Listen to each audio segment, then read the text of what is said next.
Hello, we're moving on to chapter 4. This is the handout you have, and I'm going to walk through it because doing financial statements is a very important part of this class. So we're going to do that here.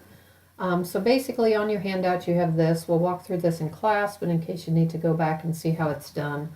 But anyway, so I have a screenshot of it over here, which is the same thing, but I'm going to go to the financial statements. So this is our unadjusted trial balance. These are the adjusting entries. So notice I debited supplies expense and credited supplies. So I must have had $3,600 on hand and $9,600 in the financial statements. So you can do this worksheet and post your adjustments to it, or simply you can post them to the ledger and print out another trial balance, and that trial balance will look like this. So this is the column we're concerned about right here. So the 38,000. These two. So most of the time this is what you'll print out. It won't be this whole worksheet because you'll do this by the computer. So the notice that says prepare an income statement, retained earnings statement, and balance sheet. And it looks like either I misspelled or they misspelled closing entries on there.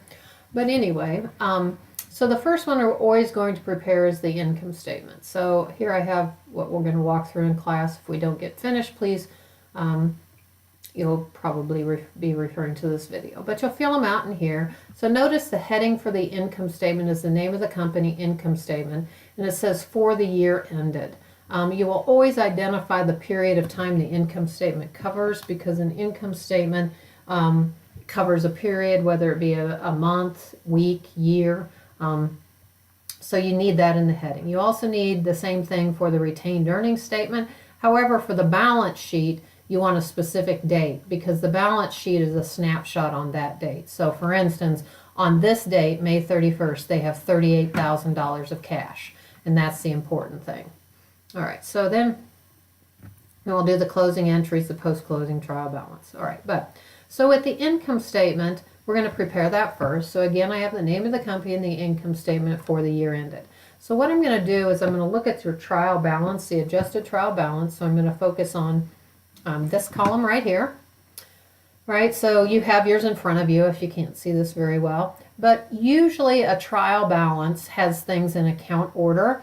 So assets usually come first. So I have cash, accounts receivable, supplies, office equipment, and accumulated depreciation is a contra asset. So if I want to circle those, make a little circle right underneath those and write assets off to the side.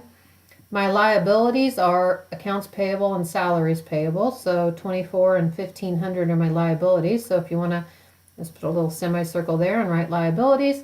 Capital stock, retained earning is owner's equity.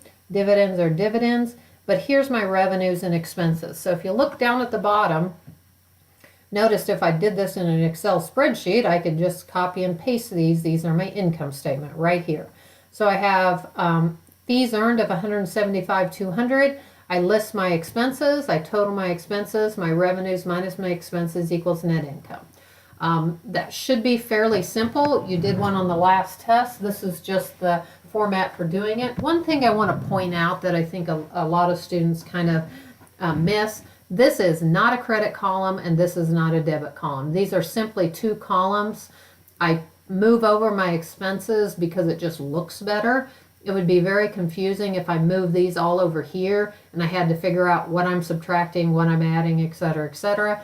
So you may see 2, 3, and 4 columns in a financial statement, but it's really just done for presentation. All right, so then I'm going to do the retained earnings statement. Again, the retained earnings statement has the name of the company, the name of the statement, and for the year ending. So this is covering one 12-month period. All right, so retained earnings is just that, earnings that are retained or earnings that are kept. So I started the year out with retained earnings or earnings that I've kept of $80,400. That comes straight from here. Okay, so honestly, every single one of these balances are the ending balance as of May 31st, with one exception, right here. That balance is not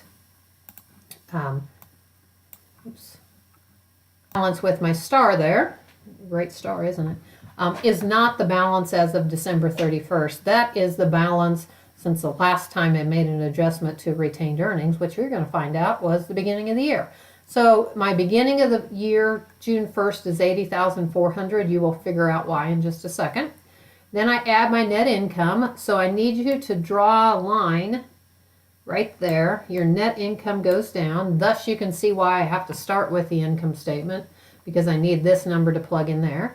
I subtract my dividends. My dividends are over here at $12,000. So here's my earnings. Here's my earnings I did not retain. So of this year, I retained $74,500 of earnings.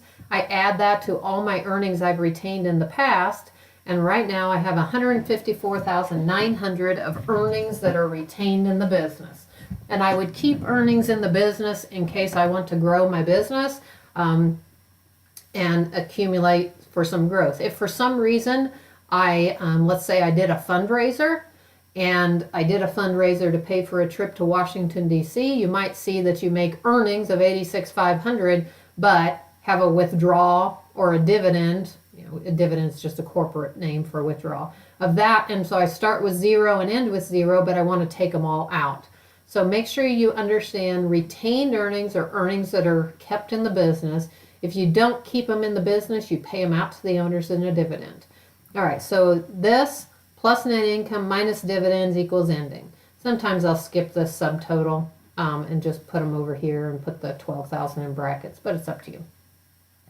All right, and then I need to, let me pause this. Okay, so next I'm going to go and prepare my balance sheet.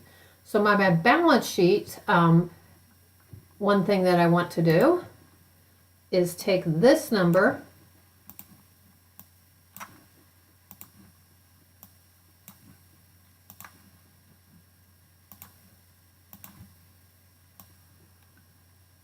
and bring it right down there. Okay, so ending retained earnings, so notice this is at the end of the year. My retained earnings at the end of the year were $154,900 in the balance sheets as of the last day of the year. And so I bring my retained earnings down there. Then basically the only thing left to do is simply bring over the balance sheet. So notice cash is $38,000, accounts receivable $90,000, supplies is $3,600. Then I'll talk about classifications just a second. My office equipment is $74,000. I have a credit for accumulated depreciation, so this is a contra asset. So notice I put those together, but I subtract the $14,800 to get $59,200. So of my $74,000 of office equipment, I've written off $14,800 of it. So what's left is $59,200. So I add up my current assets, non-current assets to get $190,800. I list my liabilities, so you should have circled the liabilities over here of $24,400 and salaries payable of $1,500. I total up my liabilities. I write down my capital stock of $10,000. Retained earnings, remember, I've already brought it down, so I have a number in there. Now I add those up, and if I do things right, those two numbers have to balance. Okay, so if you think about the accounting equation, assets equals liabilities plus owner's equity, so they have to balance. So at year end, I have these balances. Now let's go back to this classification. Current assets, current liabilities. Current assets are those things that are highly liquid. Liquid means how long till they turn into cash. And so current assets are items that will either be used up or turned into cash within a year. So cash is obviously cash. Accounts receivable, I tend to give people 30 days to pay, sometimes 60, sometimes more, but generally 30 days to pay. Think of your Visa bill. Supplies, I tend to use them up in a year, so all of these are current. These type of things tend to last longer than a year, so I call it property, plant, and equipment. Other places, there's actually more classifications of non-current items. Property, plant, and equipment is the only one this course covers. So these are my non-current assets, or my property, plant, and equipment, things that last longer than a year. I have liabilities. I have current, so these are bills that are due within a year. Salaries payable are items, obviously my employees don't want to wait longer than a year to get paid. You can have a classification for non-current liabilities, so if you had a a loan at the bank that's due in 5 years, it would be non-current. And then you have your stockholders' equity. So notice of all these accounts, the only one that doesn't appear on the income statement, right up here, or the balance sheet, the only one that doesn't appear is the dividends. And dividends, the only place it appears is on the retained earnings statement. Okay, so let's move on to closing entries. All right, so before in class we've had some questions a little confused on revenues and expenses, and I said they're kind of temporary accounts. They're part of retained earnings, etc. Notice right up here, this is 86,500 is revenues minus expenses. So I've taken my revenues and my expenses, and I've taken my dividends, and I've netted them into retained earnings to go from 80,400 plus my revenues minus my expenses minus my dividends to get 154.9. They have to actually get into retained earnings through a journal entry, because the statement is all you're doing is picture yourself taking a piece of paper and writing it down. You actually have to do a journal entry. So I need to do a journal entry to move all my revenues, my expenses, and my dividends into that number. So when I'm done with it, can't get over on the other side, right there. I need this number to be, this 80,400, I want that to be 154,900, and I want all of these 0 to start out the year. So closing entries are somewhat easy. Quite frankly, they're often missed because they're so easy, so probably they're one of the biggest losses of points on a test because they're so easy that people don't study them. But basically, here's your steps. The first thing we're going to do is get rid of our revenues. Revenues have a normal debit balance, or credit balance, I'm sorry. Revenues have a normal credit balance, so to close them out, I debit them. So let's look at your first closing entry. This has a 175,200 there. Again, I can't find my cursor, but it's right there. 175,200. This one. 175,200 has a credit balance, so I debit it to close it, and I credit income summary. Okay, my next one that I close are expenses. So I'll put a little yellow around those. So my expenses have a normal debit balance. So what I generally do is I debit income summary, and I leave the amount blank. And then I credit all my expenses. And so I've got 75, 6, 4,800, 7,400. I add them all up and I debit it. So notice right now if I made a T account for income summary, I would have 175,200 on the credit side and 88,700 on the debit side. If I netted those out, 175,200 minus 88,700, I'm going to have 86,500 over there on the credit side because my credits are more than my debits. I'm netting them out. So if you notice, that is not coincidentally the same as net income. So my income summary is basically where I'm moving my income items into income summary. So now my balance in my income summary is net income.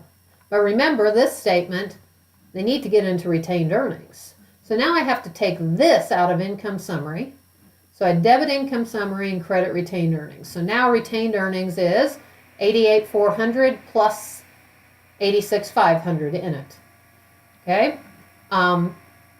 Next thing I do is I need to get rid of my dividends. So notice dividends have a debit balance, so I credit it to get rid of them. So I'm going to credit my dividends and I debit retained earnings. So notice owner's dividends is a retained earnings is an owner's equity account, and owner's equity account are decreased on the credit side. Make your T account to see it. And so basically now what has happened is I have started retained earnings. If I made a T account of retained earnings,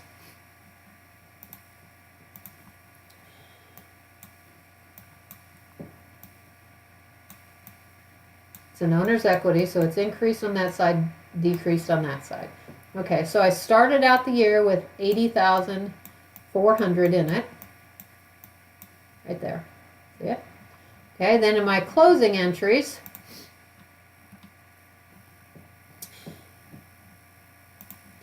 I credited income summary, so I didn't do anything with retained earnings. I debited income summary, so I didn't do anything with retained earnings. But here, notice I increased retained earnings by $86,500. And so, if I add my $86,500 right to there, to my credit side, it's increasing it. And then I debited retained earnings for my dividends. So notice it is decreasing it. So if I added this all up, you would find out that it looks something like this. If I can get to it. I started out with $8,400, I added $86,500, I subtracted $12,000, and I ended up with $154,900 in my retained earnings. The last thing I do is a post-closing trial balance. And a post-closing trial balance, really all it is pretend I go over here to this thing again, right over here. Make a color. I go to this statement right here. And if I added 2 more adjustment columns and just simply put in my closing entries, notice that I have wiped out fees earned, so now it's 0. I've wiped out all my expenses, so now they're 0. I had some account called income summary. I added it, then subtracted that, and then I wiped it out here. And then I wiped out my dividends, and I put them all into retained earnings, and retained earnings now has $154,900 in it. So your post-closing trial balance, notice, is cash, accounts receivable, supplies, etc. And the only difference between this and this, right over here, with my orange on it, are 3 things. 1, retained earnings is the end of the year balance now, and my revenues, expenses, and dividends are wiped out to 0. So again, this is one of those kind of busy work things that you do it to learn the process, but quite frankly, after we post these to it, our computer will do this automatically. You might use this to make sure that you did indeed get all of your items closed out, and I've seen that not happen before, by the way. But anyway, so that's kind of the process. So again, to summarize the accounting cycle, I record transactions, I make my unadjusted trial balance from all the transactions I've done during the year, then I look at for my adjusting entries and I post them. This one does it to a worksheet. I probably wouldn't do it to a worksheet. I would just probably post them all. Then I do my adjusted trial balance, and from my adjusted trial balance I prepare my financial statements. Those are these. My income statement, retained earnings, balance sheet. There's also a cash flow statement, but that's more advanced than this class covers. And then after I prepare my financial statements, I can wipe out all my temporary accounts to start the next year. How do I wipe them out? I do it through closing entries. So I close my revenues first, close my expenses second, figure out the balance in income summary, close my income summary to retained earnings. Just as an important note, you close income summary to retained earnings. You do not close retained earnings to income summary. So this balance, I do not get rid of that. I simply add to that balance, and I'm adding $86,500 to it. And lastly, I close dividends. And finally, I do a post-closing trial balance. So pretend you met with your executive team on the first day of the year, and we would say on April 1st, we would say, okay, here's our balances to start the year. Now let's start earning money. So hope that helps.